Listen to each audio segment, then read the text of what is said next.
안녕하세요. 천안세움교회 이광재 목사입니다. 저희가 지금 사사기를 마무리해 가고 있는데요. 오늘은 참 안타까운 그런 결과를 맞이하는 그런 이스라엘 백성들을 보게 됩니다. 이제 마지막으로 가면 갈수록 그러한 죄에 대한 결과들을 책임질 그러한 장면들을 계속 볼 텐데요. 오늘 그래서 저희들이 오늘 말씀을 통해서 다시 한번 하나님께서 말씀하시는 것이죠. 후회라는 그 단어, 우리가 어떤 일을 하고 나서 참 후회할 일을 하지 말아야 될 텐데 저희들은 참 그 부분에 있어서는 연약한 것 같습니다. 후회할 것을 알면서도 그 일을 하고 또 후회하는 우리의 모습, 이것이 우리의 반복적인 생활 속에서 계속 이루어지고 있는 것을 저희들이 경험하지 않습니까? 사실 끊고 결단하고 우리가 의지적으로 하면 될 텐데 그렇게 하지 못하는 경우가 있습니다. 오늘 이스라엘 백성들 같은 경우는 어떻게 보면 그러한 결과들이 이렇게 크게 안타깝게 정말 후회할 일들이 생길 줄을 모르고 그 일들을 했을지도 모르겠습니다. 여하튼 오늘 이스라엘 백성들의 이런 모습 속에서 저희들이 후회하는 인생이 되지 않기 위해서 다시 한번 우리 삶을 돌아보는 그런 기회가 되었으면 합니다. 제가 기도하고 시작하겠습니다. 하나님 아버지 감사합니다. 오늘 하나님 은혜 가운데 말씀하시고 또 저희들이 그 말씀 가운데 귀를 기울이기 원합니다. 후회하지 않는 인생을 살려면 하나님의 은혜가 필요합니다. 도와주시고 지혜 가운데 최선의 길로 저희들을 인도하여 주시옵소서. 감사드리며 예수님의 이름으로 기도드립니다. 아멘. 사사기 21장 1절에서 7절 말씀을 봉독해 드리도록 하겠습니다. 이스라엘 사람들이 미스바에서 맹세하여 이르기를 우리 중에 누구든지 딸을 베냐민 사람에게 아내로 주지 아니하리라 하였더라. 백성이 베델에 이르러 거기서 저녁까지 하나님 앞에 앉아서 큰 소리로 울며 이르되 이스라엘 하나님 여호와여 어찌하여 이스라엘에 이런 일이 생겨서 오늘 이스라엘 중에 한 지파가 없어지게 하시나이까 하더니 이튿날에 백성이 일찍 일어나 거기서 한 제단을 쌓고 번제와 화목제를 드렸더라. 이스라엘 자손이 이르되 이스라엘 온 지파 중에 총회와 함께하여 여호와 앞에 올라오지 아니한 자가 누구냐 하니 이는 그들이 크게 맹세하기를 미스바에 와서 여호와 앞에 이르지 아니한 자는 반드시 죽일 것이라 하였습니다. 이스라엘 자손이 그들의 형제 베냐민을 위하여 뉘우쳐 이르되 오늘 이스라엘 중에 한 지파가 끊어졌도다. 그 남은 자들에게 우리가 어떻게 하면 아내를 얻게 하리요? 우리가 전에 여호와로 맹세하여 우리의 딸을 그들의 아내로 주지 아니하리라 하였도다. 아멘. 오늘 이스라엘 백성들이 베냐민과의 전쟁을 마무리하면서 결심을 서약을 하는 게 하나 있습니다. 그것은 뭐냐면 베냐민 지파와 같이 악을 행하는 그런 지파에게 우리 딸을 주지 않겠다라고 서약하는 것이죠.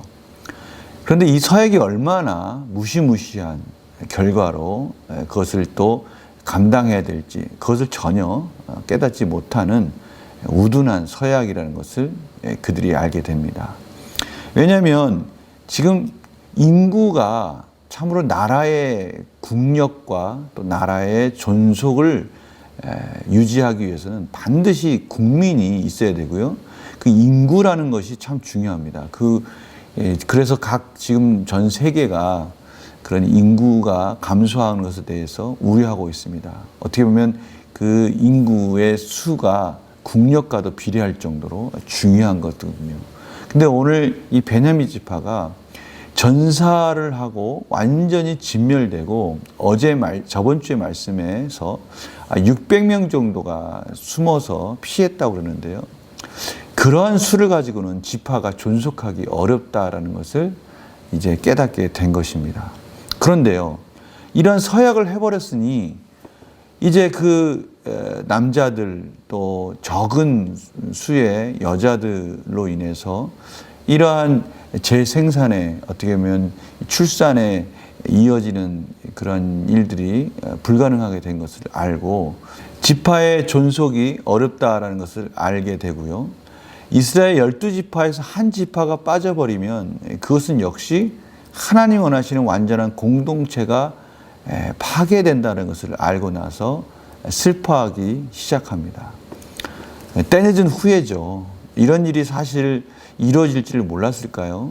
한 지파를 심판하는 것에만 급급했고 한 레위 사람의 그러한 감정적인 호소에 어떻게 보면 참 공정하지 못한 그런 심판의 결과들을, 그런 일들을 행함으로 인해서 참으로 비참한 이 결과까지 이루어지게 된 것입니다. 이게 정말 때늦은 후회죠. 이런 후회스러운 일들이 일어나자 그때서야 번제와 화목제를 드리면서 하나님께 회개하면서 그 길을 이제 모색하기 시작합니다. 이제 뒤에 저희들이 계속 보게 되겠지만, 참 또 그 해결책을 마련하는 것조차 참 궁색하게 그 해결책을 마련하는 것들을 보게 됩니다. 그렇다 한들 그래도 후회한다라는 것은 또 돌이킬 가능성이 있지 않습니까? 저희들에게 하나님께서 은혜를 주셨어요. 오늘 이러한 부분을 통해서 후회하지 않는 인생을 살려면 어떻게 될까? 다시 한번 저희들이 묵상하는 그런 시간이 되었으면 합니다. 문제를 한번 풀어볼까요? 이스라엘은 왜 베델에 이르러 하나님 앞에서 크게 울고 번제와 화목제를 드립니까? 이제 베냐민 지파가 계속 유지하기가 어렵다는 것을 알게 되고 한 지파가 사라지게 되는 것은 결국 이스라엘의 공동체가 파괴되는 것이라는 것을 알게 됩니다. 하나님이 기뻐하시는 공동체 12지파가 각자의 위치에서 연합되어진 하나의 공동체가 이루어져야 될 텐데 이제 한 지파가 사라지게 되면 이스라엘 공동체가 파괴되는 것과 같은 하나님 앞에 부끄러운 이 공동체가 된다는 것을 알고 나서 슬퍼하기 시작한 것이죠. 후회를 하는 겁니다. 왜 우리가 이렇게 감정적으로 한 지파를 이렇게 모질게 심판했을까에 대해서 지금 후회하고 있는 것이죠. 느낀 점 뭘까요? 베냐민과의 전쟁이 끝난 후 자신들이 저지른 일을 회개하는 이스라엘 보면 무엇을 느낍니까? 근데 이런 이스라엘 백성들의 모습은 저희들의 일상이 아닌가 생각해 봅니다. 저희들도요, 어떻게 보면 말을 함부로 한다든지 해야 할 일들을 하지 못한다든지 해야 할 일들이 있음에도 불구하고 우선순위가 또 뒤바뀌어서 중요한 일을 치르지 못한다든지 아니면 해야 할 일이 있음에도 불구하고 저희들이 그것을 시작하지 못하고 다른 일들에 유혹이 되어서 결국 중요한 일을 하지 못하는 일도 있을 것이고요. 또 우리의 관계에 있어서 정말 그렇게까지 할 필요 없었을 텐데 라고 후회하는 그런 관계도 있을 것이고요. 또 저희들이 하나님 앞에 부끄러운 죄된 모습 속에서 하나님이 기뻐하시지 않는 것을 알면서도 또 그것을 하고 나서 후회하는 일도 있을 것이고요. 이것이 완벽하지 못한 우리의 모습 아니겠습니까? 오늘 하나님께서 저희들을 가르쳐 주시는 중요한 교훈 중에 하나가 이 후회하는 마음, 이 상한 마음 중에 한 모습이라는 것을 오늘 말씀을 통해서 다시 한번 깨닫게 됩니다.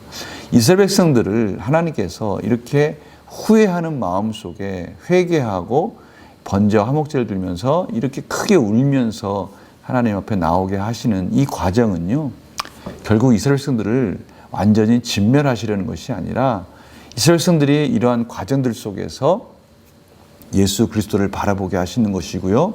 또 하나님을 바라보도록 하시는 또 다른 하나님의 사랑의 과정이라는 것, 저희들이 또 꼭 기억해야 될 부분이기도 합니다. 그래서요, 저희들이 오늘 이 말씀을 통해서 우리는 왜 매일 후회하지? 우리의 인생은 이렇게 끝나는 건가? 라고 실망하라고 이 말씀을 주신 것이 아니라 저희들이 비록 후회할지언정 후회하는 삶이 계속 이어질지언정 하나님께서 다시 후회하는 그 계기를 통해서 이제 후회할 일을 하지 말자라고 결심하고 하나님의 은혜를 구하라고 오늘 말씀을 주신 거 아니겠습니까? 그래서 결단할 때요, 우리가 이런 부분을 가지고 또 한번 결단하는 겁니다. 그래. 이번에도 후회하는 그런 일들을 했구나. 그래. 이제는 다시 일어서서 후회하는 일들이 없도록 그 후회하는 과정이 너무나 가슴 아프고 힘든 감당해야 될 너무나 어려운 길이라면 또 책임 있는 그런 시간이었다면 이제 다시 도전하면서 후회하는 일들이 없도록 우리에게 의지적인 결단과 순종으로 나아가라고 오늘 하나님께서 말씀해 주시는 거예요. 저희들이 이 부분을 또 결단하면 되는 겁니다. 오늘 이스라엘 백성들 한 지파가 사라질 정도로 모질게 참으로 감정적인 보복을 했지만 후회하는 이 시점에서 다시 이제 일어서면 되는 것이죠. 오늘 하나님께서 이러한 과정들을 통해서 결국 또 예수 그리스도의 은혜를 베풀어주는 그런 길로 인도하고 계시지 않습니까? 선하신 하나님, 그분을 의지하고 저희들이 오늘 하나님께서 후회하지 말고 물론 후회할지언정 다시 일어나서 도전하라고 말씀하십니다. 그래서 결단과 적용을 보면요. 최근 내가 하나님 앞에서 후회했던 결정이나 모습이 있다면 무엇입니까? 지금 혹시 후회하고 있는 그런 모습들이 있습니까? 그렇다면 그 후회하는 그 부분 거기서 그냥 앉아 있으라는 것이 아니라 하나님께서 다시 훌훌 털고 일어나서 후회하는 일이 없도록 또 도전하라고 말씀하시는 거예요. 그래서 내 실수를 인정하고 회개의 자리로 나아가 하나님의 뜻을 바로 세우기 위해 무엇을 실천하겠습니까? 이제 지금 이 자리에서 비록 후회하는 일들이 일어났지만 이 자리에서 다시 하나님께 은혜를 구하고 비록 부끄럽고 또 창피한 일들이 있을 수 있지만 그것은 또 저희들이 감당해야 될 일들 아니겠습니까? 그러나 하나님 앞에 은혜를 구하고 하나님 비록 부끄럽고 하나님 보시기에도 참으로 안타까운 그런 후회한 일들이 일어났지만 용서해 주시고 다시 한번 하나님의 은혜를 구합니다. 저희 이 부족한 부분을 채워주시고 도와주시옵소서라고 하나님 앞에 나아가는 우리의 모습이 된다면 하나님께서 위로해 주시고 우리의 그 모난 부분을 깎아주시면서 다시 하나님이 기뻐하시는 형상으로 하나님이 기뻐하시는 신성한 성품으로 만들어 가시지 않겠습니까?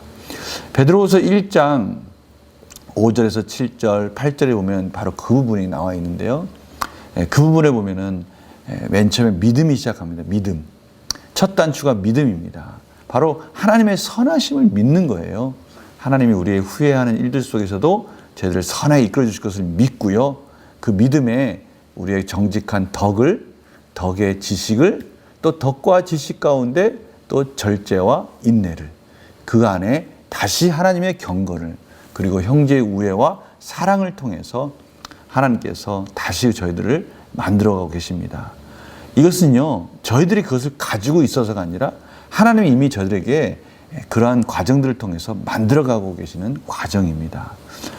저희들 이런 하나님의 선하신 뜻을 믿고요. 다시 한번 일어나서 하나님 기뻐하시는 하나님의 형상으로 회복해가는 저희들의 복된 삶이 되기를 간절히 축원합니다. 제가 기도 마치겠습니다. 하나님, 저희들 늘 후회하며 안타까운 인생을 살고 있는 것 같지만 하나님께서는 이러한 과정 속에 선하신 길로 저희를 인도해 줄 줄 믿습니다. 다시 후회하는 그 자리에서 일어나서 하나님의 은혜를 바라보며 힘있게 나아가는 복된 하루가 되게 하여 주시옵소서. 감사드리며 예수님의 이름으로 기도드립니다. 아멘. 하나님은요, 저희들의 가장 잘하는 부분, 그러나 부족한 부분을 지금 채워가고 계십니다.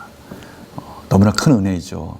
오늘도 그 하나님을 기대하시면서 다시 힘있게 나아가는 복된 또 하루가 되시길 원합니다. 복된 한 주가 되시기를 간절히 축원합니다. 내일 또 뵙겠습니다. 안녕히 계세요.